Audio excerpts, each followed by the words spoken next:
Have you ever been to an eye doctor? I must say that over the years my eyesight isn't what it used to be, and so maybe I should make an appointment. I believe the ability to physically see is a gift from God, and so I don't want to take my eyesight for granted. There are some things the body can do without, and then there are some things that the body cannot survive without. Oddly enough, the human body can actually exist without its eyes, though it would be at a great disadvantage. Tragically, there are many in the world who have lost their eyesight for one reason or another and have found it difficult to get by, though they may adapt. Why, some have even been born blind, many of whom have mastered the ability to navigate this life through the other senses of the body, particularly hearing and touching. Isn't that amazing? And we applaud them, don't we? However, from a biblical perspective, to be spiritually blind will eventually lead to eternal loss and ruin. Did you know that? Hi friends, this is Aaron Vion, evangelist of the Fredericktown Church of Christ, and we invite you to join us this morning as we continue to examine the anatomy of a Christian here on Bible Talk. Seek ye first the kingdom of God and His righteousness, and all these things shall be added unto you, singing Alleluia, Alleluia. Ask and it shall be given unto you, seek and ye shall find, knock and the door shall be opened unto you, singing Alleluia, Alleluia. Ask and it shall be given unto you, seek and ye shall find, knock and the door shall be opened unto you, singing Alleluia, Alleluia. Man shall not live by bread alone, but by every word that proceeds from the mouth of God, singing Alleluia, Alleluia.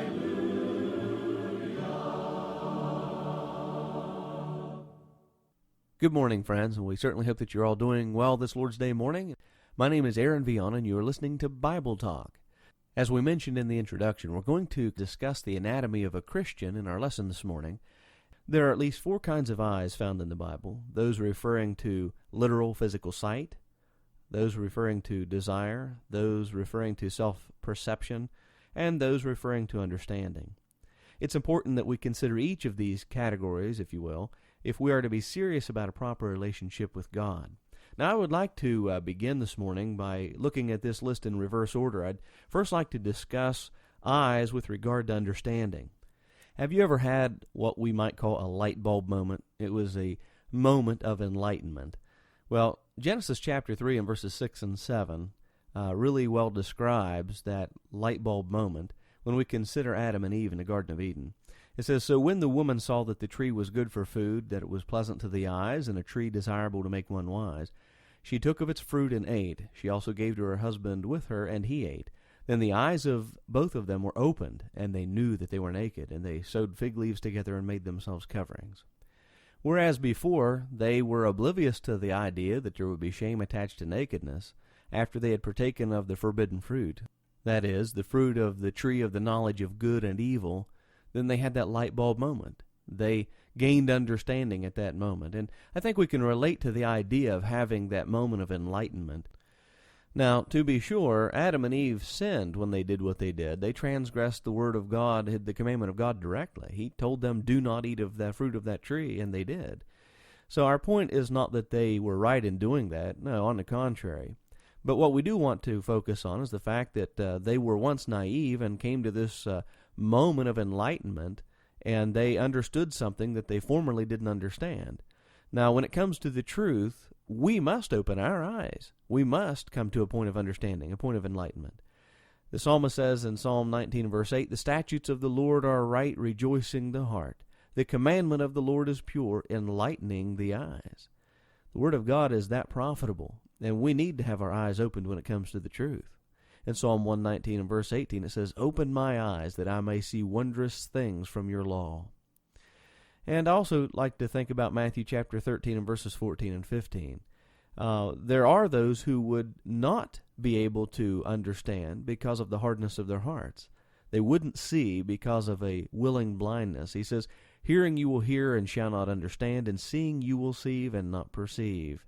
For the hearts of this people have grown dull. Their ears are hard of hearing, and their eyes they have closed, lest they should see with their eyes and hear with their ears, lest they should understand with their hearts and turn, so that I should heal them."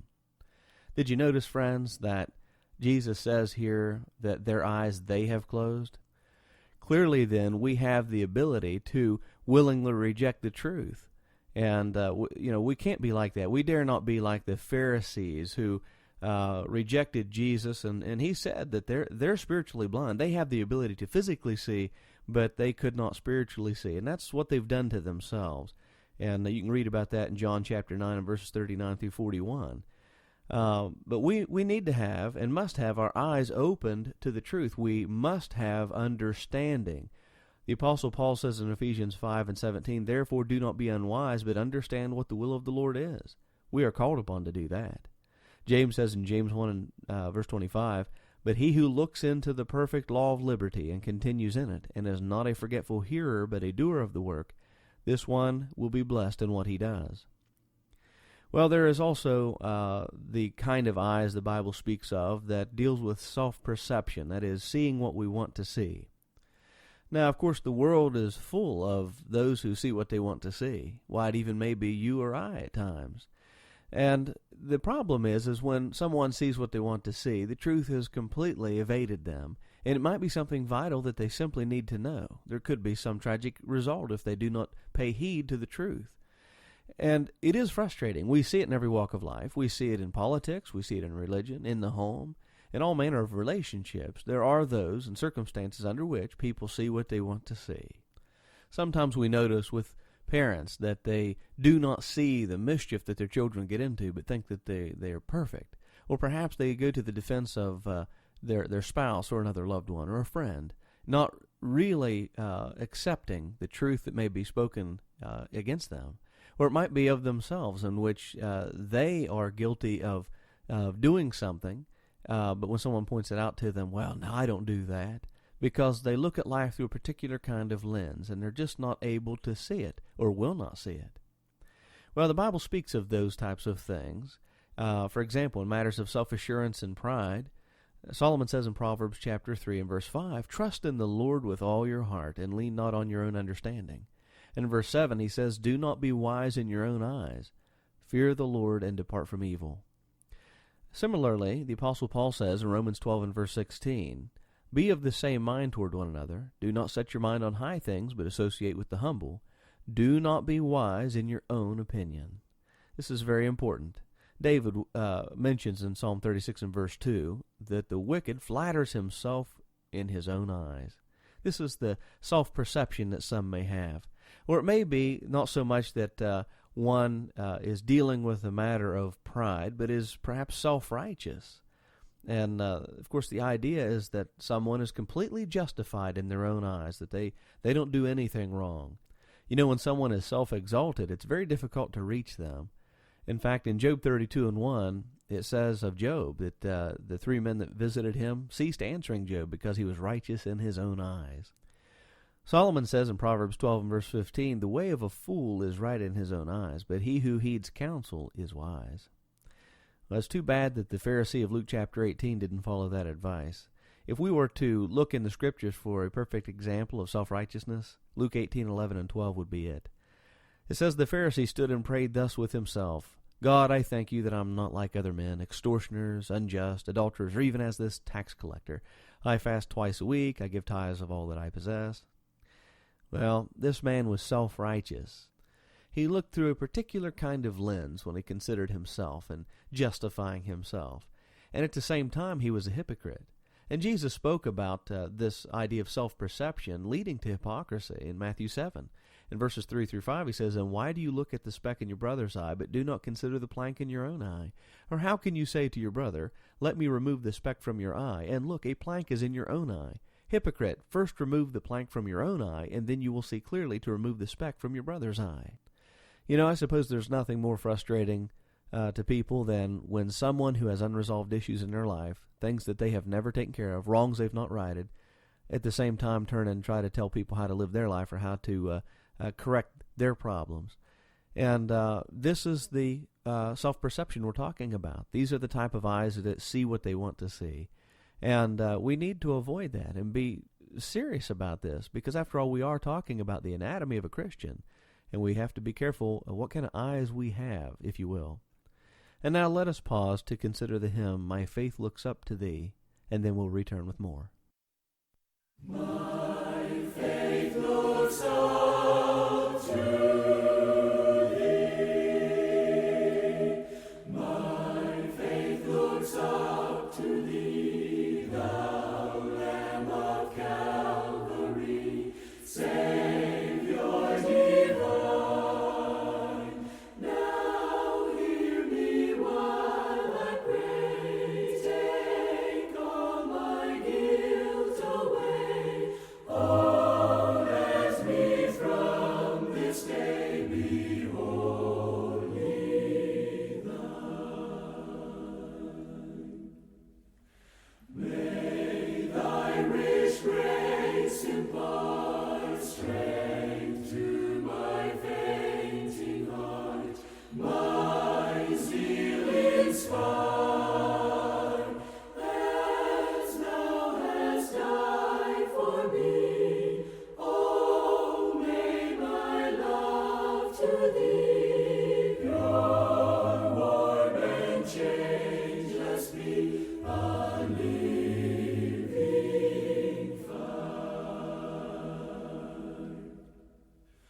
When Life's dark maze I tread, and griefs around me spread, be Thou my guide. Bid darkness turn to day, wipe sorrow's tears away, nor let me ever stray from Thee aside. When ends life's strength and dream, when death's cold silent stream shall o'er me roll, let Savior then in love, fear and distrust remove. Oh, bear me safe above a ransomed soul.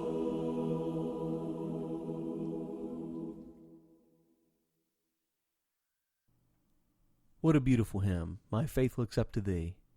And as we consider the anatomy of a Christian today, and we're discussing the eyes, and in light of the fact that sometimes our perception of things is off, and we don't see what we ought to be seeing, I believe that that idea, that my faith looks up to the Lord, is exactly what we need to be focusing on. Our vantage point should be on the Lord. Our focus and intent should be on Him and His Word. He is our measuring stick, and He will determine for us and show us exactly what we need to see and what we need to apply to our lives. Now, while we're considering the eyes today, and we're thinking about the various ways that the Bible refers to the eyes and different ways that the eyes have meaning in the Scripture, we also want to talk about desire for a little bit, because as Proverbs 27 verse 20 says, the eyes of man are never satisfied. This is a caution and sometimes a danger. You know, the eyes are the windows to the soul. Jesus says in Matthew 6 and verses 22 and 23, the lamp of the body is the eye. If therefore your eye is good, your whole body will be full of light. But if your eye is bad, your whole body will be full of darkness. If therefore the light that is in you is darkness, how great is that darkness? Well, you know, friends, not all things are fit to look at. The psalmist says in Psalm 119 and verse 37, turn away my eyes from looking at worthless things and revive me in your way. I think it's a beautiful verse, because the fact is, We don't need to look at certain things in life. They're too much of a distraction, a hindrance, perhaps even something that would be considered a stumbling block, may cause our downfall. You know, John says in 1 John 2 and verse 16, "For all that is in the world, the lust of the flesh, the lust of the eyes, and the pride of life, is not of the Father, but is of the world." Verse 17 says, "And the world is passing away, and the lust of it, but he who does the will of God abides forever." So certainly there are some things that we should not see or allow our eyes to behold. And I know that it's difficult. You might be watching your favorite show on television. Well, you might be watching something like Cecil B. DeMille's 10 Commandments, and all of a sudden a commercial comes on, and thrown right in your face is some type of commercial that displays some scantily clad person in lewd and lascivious movements or whatever, and those things can be thrown in your face. And at the hour of trial, we need to be able to turn our head, turn off the television, walk away, whatever the occasion may be. But sometimes people go out of their way to look at things and see things that their eyes should not behold. A couple pretty obvious examples would be like pornography or immodesty. These things obviously lead to lust and even other sins related to these things. In Matthew chapter 5, verses 27 through 29, Jesus said, "You have heard that it was said to those of old, 'You shall not commit adultery.' But I say to you that whoever looks at a woman to lust for her has already committed adultery with her in his heart. If your right eye causes you to sin, pluck it out and cast it from you, for it is more profitable for you that one of your members perish than for your whole body to be cast into hell." Did you hear that, friends? Jesus says to even look upon another person to lust for them is to God as if you had committed the very act.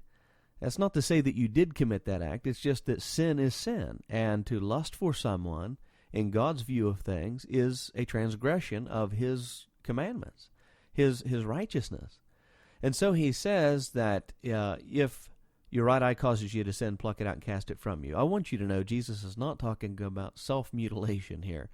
The whole point of this is to cut sin off at the pass. When you know that certain things are prone to lead you to sin, you know your own weaknesses, and you know those things that will occasion your stumbling, then avoid them or cut them out of your life. Failure to do so would be about as stupid as a former alcoholic going into a bar to hang out with his friends. What's the likelihood of him caving in and having another drink? Do you see my point? This is very important, and we need to take this very seriously. And then Peter talks about, in 2 Peter 2 and 14, of those who have eyes full of adultery and that cannot cease from sin, enticing unstable souls. They have a heart trained in covetous practices and are accursed children. The expression eyes full of adultery basically means that they are always desirous for sexual activity, always looking for someone with whom they may have illicit or forbidden relations. And so they're already lusting, but they're now looking for the occasion or the opportunity to consummate the very act. And this is the kind of thing that lust will lead to. Basically, Jesus was saying back there in Matthew chapter 5, if you want to avoid adultery, then get rid of the root cause of adultery, lust. And to avoid lusting, don't look. You have the option. It is up to you to do that. And I think it's very important to focus on these things and to point them out. Sometimes we deceive ourselves, and we bring these problems upon ourselves. And for the Christian, the problem is, and the reason this is even an issue, is because you've taken your eyes off of Christ. You've taken your eyes off of the goal.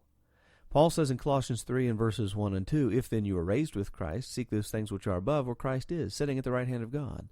Set your mind on things above, not on things on the earth." And so, friends, we implore you, we beseech you to focus on Christ, and let your eyes see Him. In fact, with an eye of faith, look back to the cross, realizing He died to save each one of us. Why then would we allow ourselves to look at those things that would be unapproving to Him? Look to the cross, friends. And now, before we make any further comment, let us consider the hymn, "When I Survey the Wondrous Cross," and then we'll return with more.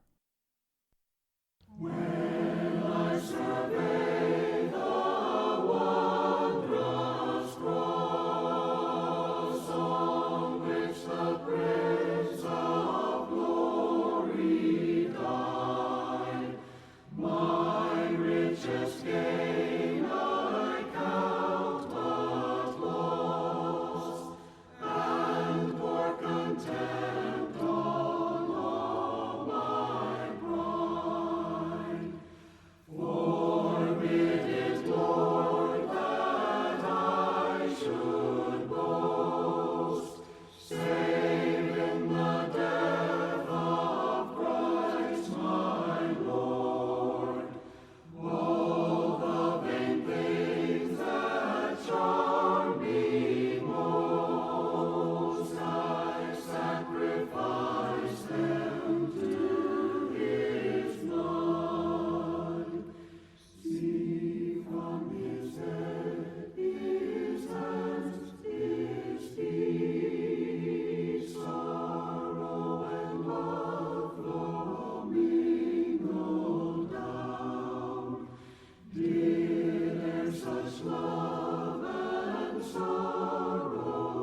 You know, when we look back with an eye of faith and we survey that wondrous cross that we just shared together in that hymn, when we think about those things and what that should mean to us, it becomes very difficult for us to understand how we can allow things in our life to cause us to stumble.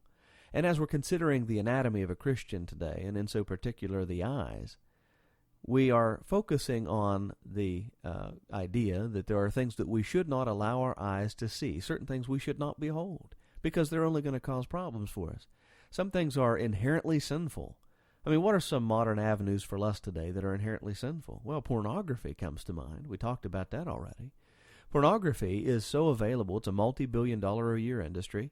It's available on the Internet, and though the Internet is a wonderful tool in many ways, it has been greatly abused and ruined by pornography, or movies or magazines. And let me also stress that sometimes what people see in movies that might be rated R, or magazines that seem to be, they're just swimsuit issues. That's not really pornography.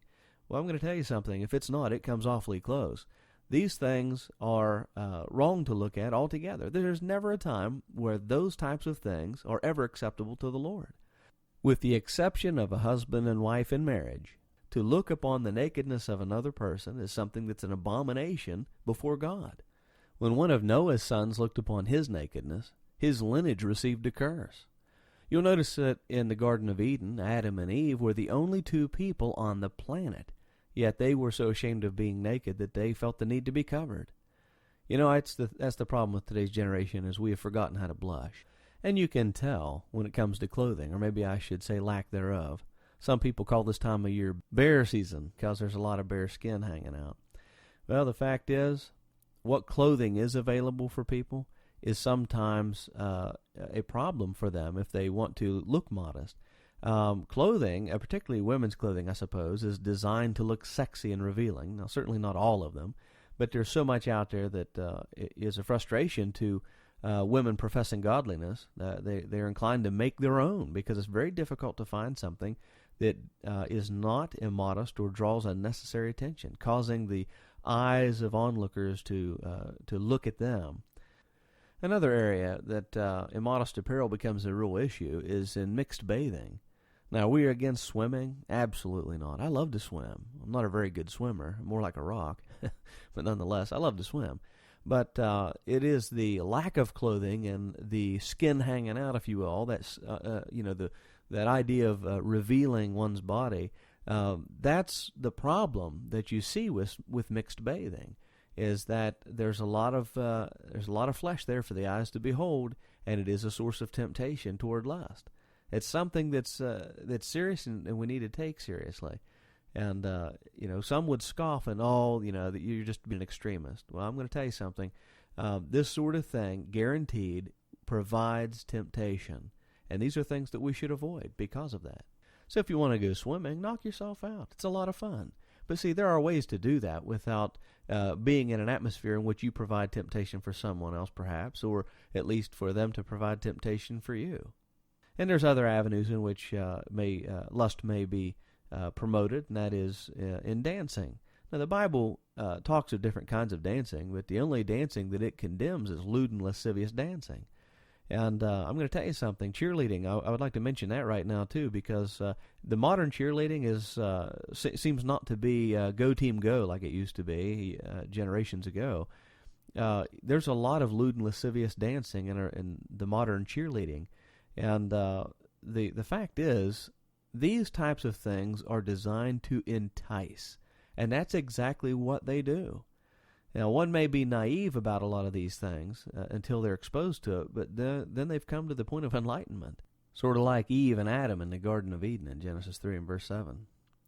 It's a tragedy that some flaunt their immodesty in the faces of others, parading their bodies before the spectators of this world, enticing the onlooker and giving occasion for stumbling. And as we've noted already, it is always sinful and shameful to look upon such people. The Christian is especially in danger. Satan already has the ungodly. James warns this in James 1 verses 13 through 15. He says, "Let no one say when he is tempted, I am tempted by God, for God cannot be tempted by evil, nor does he himself tempt anyone. But each one is tempted when he is drawn away by his own desires and enticed. Then when desire is conceived, it gives birth to sin, and sin, when it is full grown, brings forth death." And this is exactly the warning we're trying to share with you today, realizing that you're capable of that kind of failure. And don't think that you can't be. As Paul said in 1 Corinthians 10, 12, and 13, to him who thinks he stand, take heed lest he fall. But we don't have to fall, friends. He goes on to say, no temptation has overtaken you except such as is common to man, but God is faithful, who will not allow you to be tempted beyond what you are able, but with the temptation will provide a way of escape that you may be able to bear it. You know, we can't help what the world does around us. And though we cannot help what the carnally minded do, we dare not be like them. Paul says in Romans 12, 1 and 2, I beseech you therefore, brethren, by the mercies of God, that you present your bodies a living sacrifice, holy, acceptable to God, which is your reasonable service. And do not be conformed to this world, but be transformed by the renewing of your mind, that you may prove what is that good and acceptable and perfect will of God. Please take this seriously, friends, for Jesus said, woe to the world because of offenses, for offenses must come, but woe to that man by whom the offense comes. Matthew 18 and verse 7. So let us be very careful that we do not provide temptation in the eyes of others. But also, with regard to them being a source of temptation for our eyes, let us take advice from Job in Job 31 verse 1. I have made a covenant with my eyes. Why then should I look upon a young woman? We certainly hope that you enjoyed this broadcast this morning. We certainly hope that you're worshiping God this day in spirit and in truth. And this is Aaron Vion saying, have a wonderful Lord's Day. I'm gonna view that holy city, oh, I'm gonna view that holy city one of these days. I'm gonna view that holy city, I'm gonna view that holy city one of these days, one of these days.